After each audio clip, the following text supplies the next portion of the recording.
जादुई परी और बुद्धिमान बालक की कहानी। एक छोटे से गांव में अमन नाम का एक होशियार और दयालु लड़का रहता था।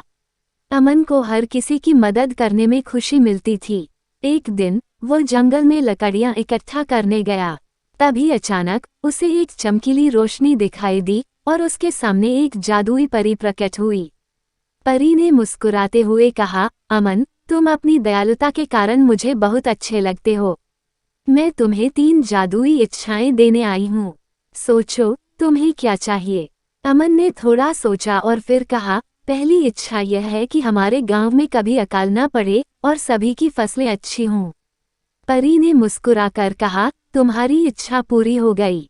आगे अमन ने फिर कहा, मेरी दूसरी इच्छा यह है कि गांव के सभी लोग खुश रहें और उनमें कभी कोई झगड़ा न हो। परी ने ये भी मंजूर कर लिया। अब आखिरी इच्छा का समय था। अमन ने मुस्कुराते हुए कहा, परी माँ, मेरी आखिरी इच्छा यह है कि आपके पास और भी जादू हो ताकि आप जरूरतमंद लोगों की हमेशा मदद कर सकें। परी उसकी बुद्धिमानी और दूसरों के प्रति प्यार देखकर हैरान रह गई।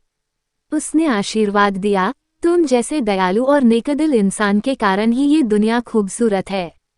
तुम्हारे गांव में हमेशा सुख, शांति और खुशहाली रहेगी।